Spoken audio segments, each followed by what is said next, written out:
How are we doing there, boys and girls? Mantheus here and welcome back to another video. So today I want to talk about something that I see all too often, and it falls into the category of some simple maths that trips people over and is costing you gold. So I want to make sure that you guys aren't doing this. As and when you get in and on board with Trade Skill Master, you'll start to dive into operations, and once you've covered the basics, you'll start doing some fancy stuff like trying to work out, well, when I sell something on the auction house takes a cut. You want to try and work out, well, how can I set up my operations so that the auction house cut doesn't become an issue, and you can just, run it as normal, and you sort of guarantee yourself the luxury of never losing gold and only making gold. That's what we're all here for, right? Surely. But I see a mistake made very, very frequently, and it's often made by even relatively experienced goblins, because it's not necessarily straightforward why it's the case, but maths is maths, and when you start doing some funky stuff with maths, weird things happen. So what are we talking about? Well, what I've done is I've put together this little example here. What we're trying to do is we're trying to get to a point where we don't have to worry about the auction house fee. A lot of people know that the auction house fee is a thing, right? You post something to the auction house, and when it sells, you get less gold back than what it sold for. But how does that actually work?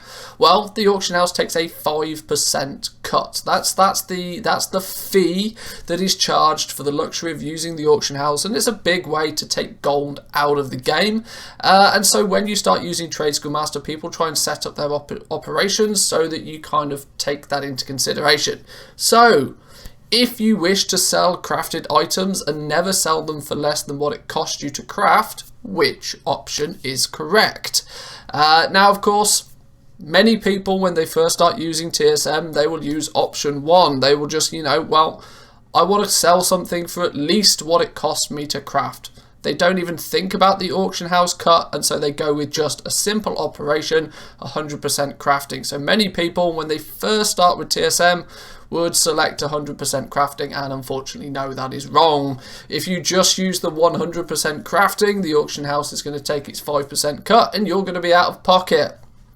So people think, well, okay, then maybe if I, take whatever the crafting cost is and we multiply it by 1.05. That sounds logical, right? We add an extra 5% on top of it. That should work, right?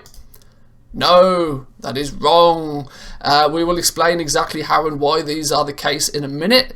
So then people, when they sort of, maybe they don't even work that out. They think, oh, well, maybe I need to go the other way then. Maybe I need to multiply it by 0.95. Because, of course, when you multiply by a smaller number, you get a bigger number, don't you?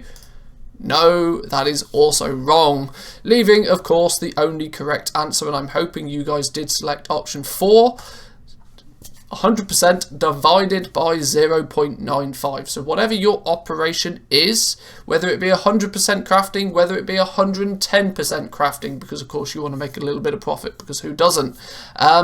You want to throw this little additional thing at the end of your operation, or at least your minimum price operation. It's highly important to go there. Normal, maximum doesn't really matter so much.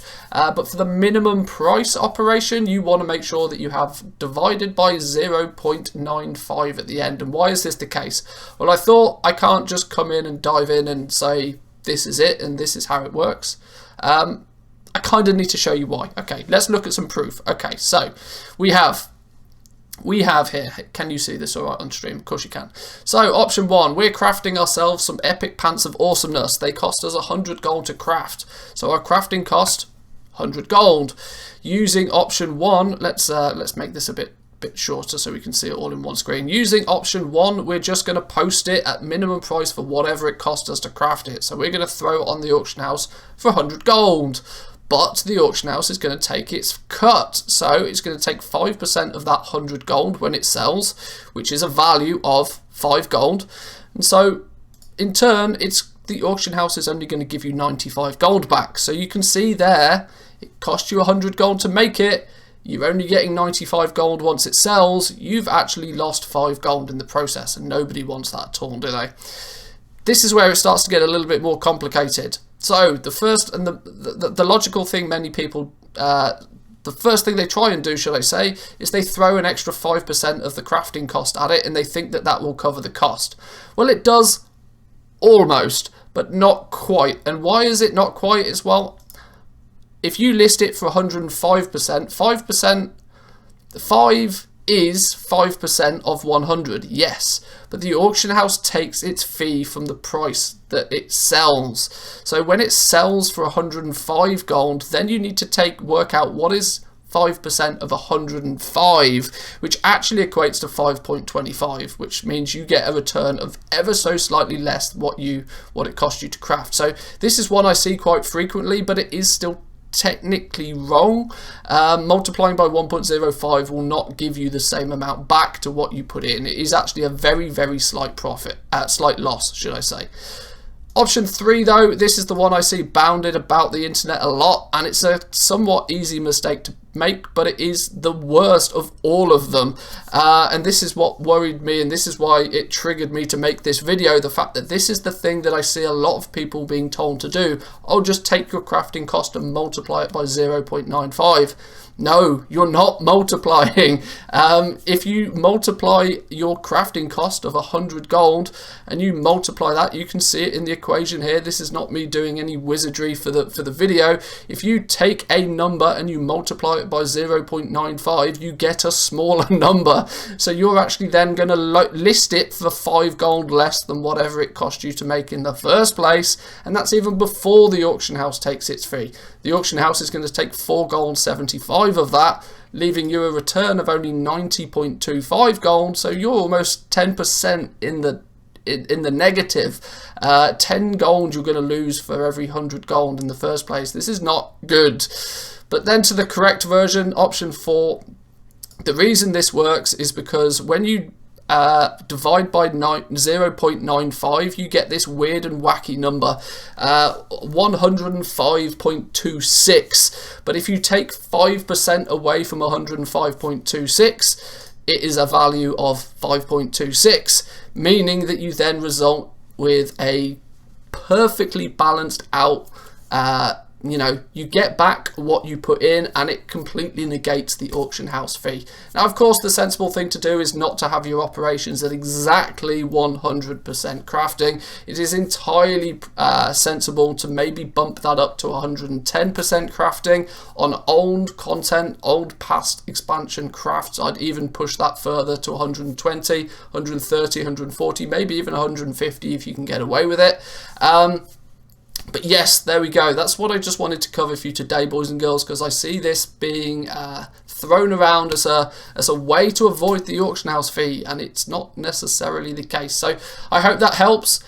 This little you can go and view this on the Shadowlands cheat sheet. There's a link in the description down to the Discord if you're not a member there, and the cheat sheet is linked up in the Discord for anybody that wants to use it themselves. The cheat sheet has a whole bunch of extra stuff. A lot of you have probably seen it. It gives you crafting calculators for all of the legendaries. It gives you milling rates. It gives you a whole bunch of funky stuff.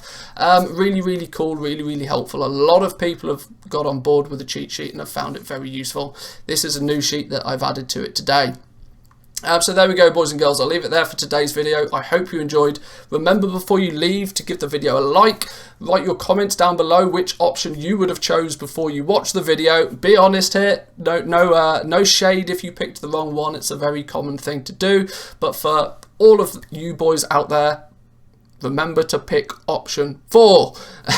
But anyway, boys and girls, I've been Manthias. I hope this was helpful, and I'll catch you guys in the next one. Peace.